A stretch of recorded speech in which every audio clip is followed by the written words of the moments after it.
Welcome back to Skytech-Lens. Chevrolet isn't just a car company, it's a symbol of the American dream, a badge of freedom and progress for generations. But that dream is stalling. Economic and political storms, tariffs, supply chain chaos, and fierce global rivals are threatening Chevy's dominance. Factories that once powered communities now stand silent, forcing GM to abandon its mass-market roots and chase profits with trucks and SUVs. This isn't about one policy or one decision. It's a web of consequences, from trade wars to China's rise, that's shaken Chevrolet to its core. So buckle up. We're diving into the powerful forces pushing America's car off its home turf and into a fight for survival. The hum of a Chevy factory was once the heartbeat of towns like Lordstown, Ohio. Generations built their lives around these plants, steady jobs, community pride, and the promise of a better future. But when GM closed these factories, the silence was devastating. Tariffs meant to protect American jobs instead raised costs, making cars like the Cruze unprofitable and sealing the fate of entire communities. Local businesses shuttered, property values crashed, and families faced impossible choices: uproot for work, or stay and struggle. The closures weren't just economic, they shattered identities and trust in the system. Lordstown's story is America's story. Communities built on a single industry, left vulnerable by globalization and rapid change. The pride of building Chevrolets was replaced by economic displacement and a sense of betrayal. Skills honed over decades were suddenly worthless, and the future vanished overnight. Empty factories became monuments to broken promises. Policies crafted far away had real, painful consequences for ordinary people.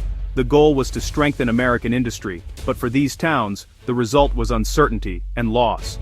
What disappeared wasn't just jobs, it was a way of life. The silence of the factories is a stark reminder.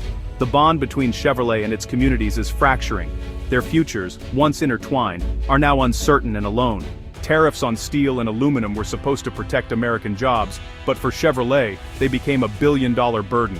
Raw material costs soared, forcing GM to choose, absorb the hit or raise prices. Chevy, once the everyman's affordable choice, had to hike prices, pushing cars out of reach for many loyal customers. Buyers felt betrayed.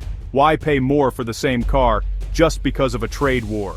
Competitors with global supply chains swooped in, offering better deals. Dealerships struggled to explain price hikes, and sales slowed. Retaliatory tariffs from abroad made exporting Chevys harder, shrinking GM's global market. The America First policy ended up hurting an iconic American brand at home and abroad. The damage wasn't just financial, it eroded trust in both the brand and the economic strategy. The very people tariffs were meant to help, workers and consumers, felt the squeeze. Instead of a manufacturing renaissance, Chevy faced higher costs, lost customers, and a weakened position.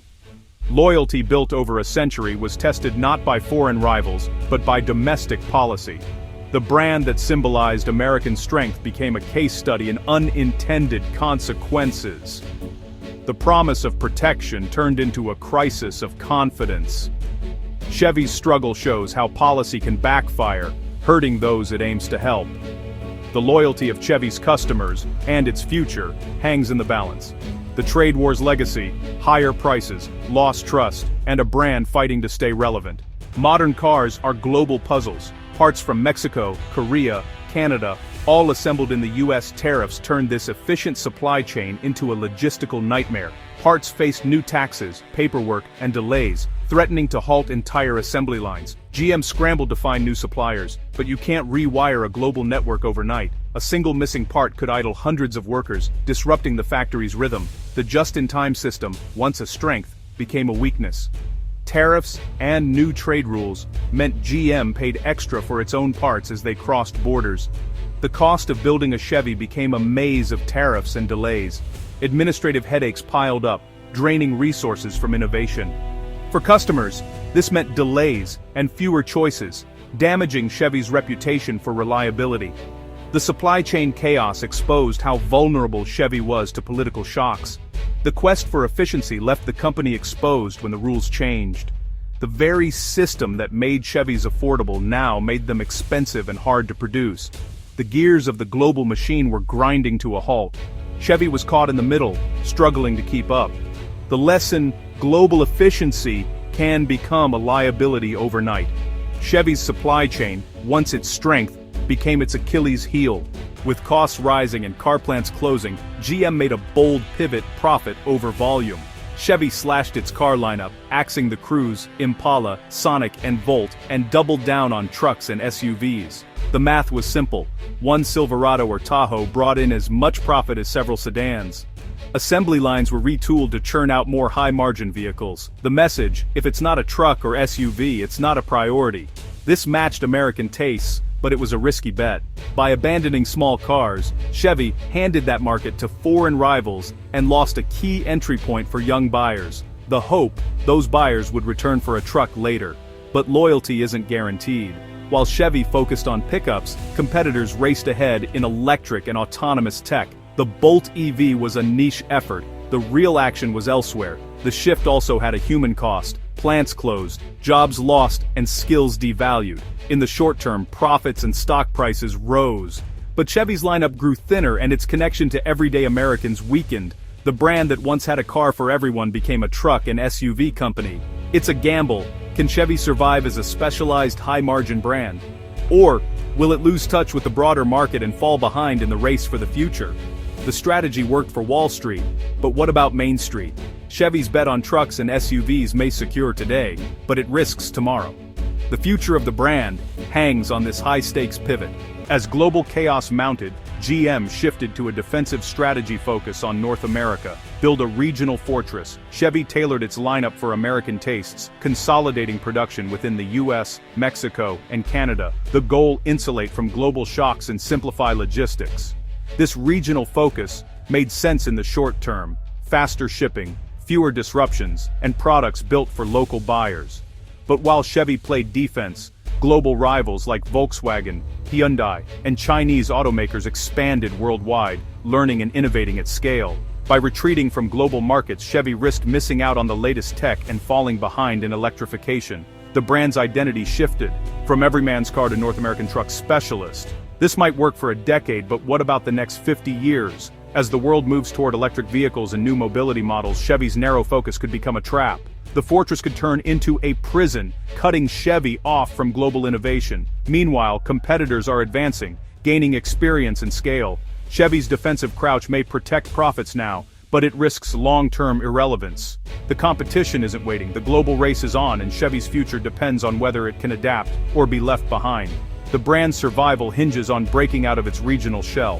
Where does this leave Chevrolet? The brand has survived, but at a steep cost. Shuttered factories, wounded communities, and a retreat from its everyman roots. Tariffs left a lasting scar, raising costs and weakening Chevy's position in affordable cars. The pivot to profit over volume stabilized finances, but alienated new buyers and ceded ground to foreign rivals. Now Chevy's future depends almost entirely on its trucks and SUVs. The Silverado and Tahoe remain icons, but the competition is fierce. Toyota, Hyundai, Tesla, and new EV startups are all in the game. Chevy is leaner and more focused, but also smaller and more vulnerable. It's traded global ambition for regional defense and market share for margin. The big gamble: can truck profits fund a fast enough transition to electric and future tech? Can a brand that's abandoned affordable cars still call itself America's brand? The storm isn't over. Electrification and global competition are only intensifying. Chevy's identity and survival are at stake. The next chapter will be written in boardrooms, on showroom floors, and in American driveways. Chevy has weathered storms before, but this one is existential. The road ahead is long and the outcome is uncertain. The fight for the future of America's car is just beginning. We've seen how Chevrolet's journey through economic storms has left it at a crossroads. The bet on trucks and SUVs brought short-term stability, but at the cost of market share and innovation. The North American fortress may protect Chevy now, but could isolate it from the future. The question: is Chevy's foundation strong enough to support the transformation needed to compete in the next era? It's a battle for survival, against rivals, startups, and its own legacy. The soul of an American icon hangs in the balance. What do you think? Is Chevy's strategy bold or short-sighted? Let us know in the comments below. Thanks for watching. Subscribe the channel for more updates.